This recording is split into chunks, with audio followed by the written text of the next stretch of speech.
Election commission శైలిని కొందరు yellow media వారు వక్రీకరిస్తూ వార్తలు రాస్తున్నారు. ఈ సందర్భంగా Narasaraopet MLA doctor Gopireddy Srinivasa Reddy party కార్యాలయంలో విలేకరుల సమావేశాన్ని నిర్వహించారు. ఈ సందర్భంగా మాట్లాడుతూ పెన్షన్ అందివ్వడంలో జరిగిన మరణాలకు పూర్తిగా పాపం చంద్రబాబుకి మాత్రమే తగులుతుందన్నారు. దీనికి ప్రధాన కారణం నిమ్మగడ్డ రమేష్ పెట్టిన లెటర్ వల్ల పెన్షన్ ఇవ్వడం ఆగిపోయిందన్నారు. వికలాంగులకు సైతం పెన్షన్ ఇవ్వకుండా అడ్డుపడిన పాపం చంద్రబాబుకే తగులుతుందన్నారు. మా ప్రభుత్వం అధికారంలోకి వచ్చిన వెంటనే పెన్షన్ మళ్లీ తిరిగి చేస్తామన్నారు. నర్సరావుపేటలో అరవింద్ బాబు లక్షల మందికి పెన్షన్ తొలగించారంటూ చెప్పడం చాలా నీచమైన పని అని ఎమ్మెల్యే ఘాటుగా విమర్శించారు. 5 ఎస్పీలని మార్చడం జరిగింది ఎలక్షన్ కమిషన్. అదేవిధంగా వారి ప్లేస్లో కొత్త వాళ్ళని కూడా నియమించడం జరిగింది. ఒక ఎల్లో మీడియా పత్రికలో మీరు చూస్తే వీళ్ళు కూడా వైసీపీ ఏమి సందేశం పంపిస్తున్నారు ప్రజలకి, ఎలాంటి సందేశం పంపిస్తున్నారు?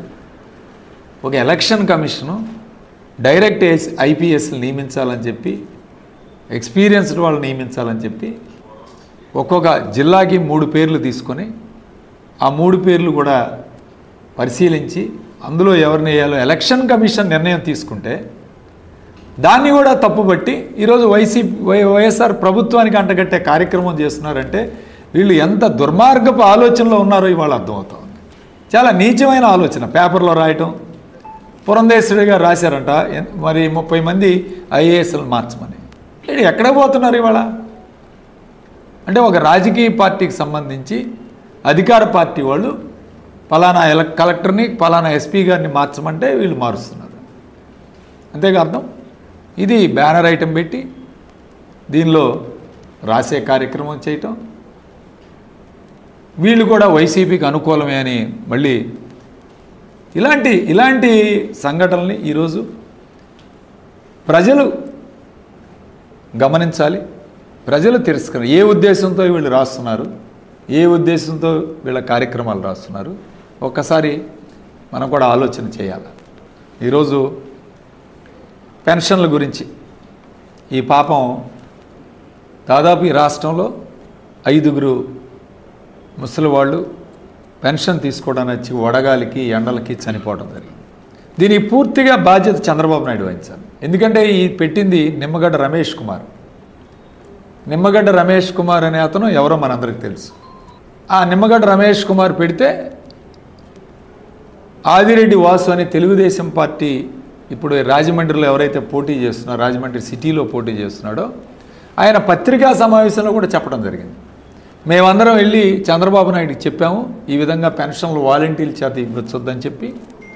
దాని మీద చంద్రబాబు నాయుడు గారు రమేష్ కుమార్కి ఆదేశాలు ఇచ్చి ఎలక్షన్ కమిషన్కి లెటర్ పెట్టించడం జరిగింది. దానివల్ల ఈరోజు వాలంటీర్ ద్వారా పెన్షన్లు అందించారు. ఒక్కరోజు ఉదయం నుంచి సాయంత్రం లోపు పెన్షన్ డిస్ట్రిబ్యూషన్ టక ఒక్క రోజులో కంప్లీట్ చేస్తారు. ఈలోపే ఏం మారుస్తారండి ఓటర్లని? ఈలోపే వాళ్ళ యొక్క మనోభావాలను ఇప్పటికే ఓటర్ డిసైడ్ అయిపోయి ఎవరికి ఓటు వేయాలనేది. ఇంకా వీళ్ళని మార్చే కార్యక్రమం ఉంటుందా? ఎంతమందిని ఇబ్బంది పెట్టారు మీరు? ఇవాళ ఫిజికల్లీ హ్యాండిక్యాప్డ్, దివ్యాంగులు, మంచంలో ఉన్నవాళ్ళు, ముసలివాళ్ళు, వాళ్ళు ఇంటి దగ్గర లేవలేని కదలలేని వాళ్ళని కూడా ఈరోజు మీరు సచివాలయానికి తెప్పించి పెన్షన్లు అందించే కార్యక్రమం చేశారంటే ఈ పాపం చంద్రబాబు నాయుడు. ఈరోజు ప్రజలందరూ గమనించాలి. వాలంటీర్ వ్యవస్థ కావాలంటే జగన్మోహన్ రెడ్డి గారిని ఈరోజు మళ్ళీ తిరిగి గెలిపించుకుంటే పెన్షన్ మీ ఇంటికి తీసుకొచ్చి ఇచ్చే కార్యక్రమం చేస్తాం. మళ్ళీ వెనక్కి వెళ్ళి 5 సంవత్సరాల్లో ఏం జరిగిందో ఒక్కసారి ఆలోచన చేయండి.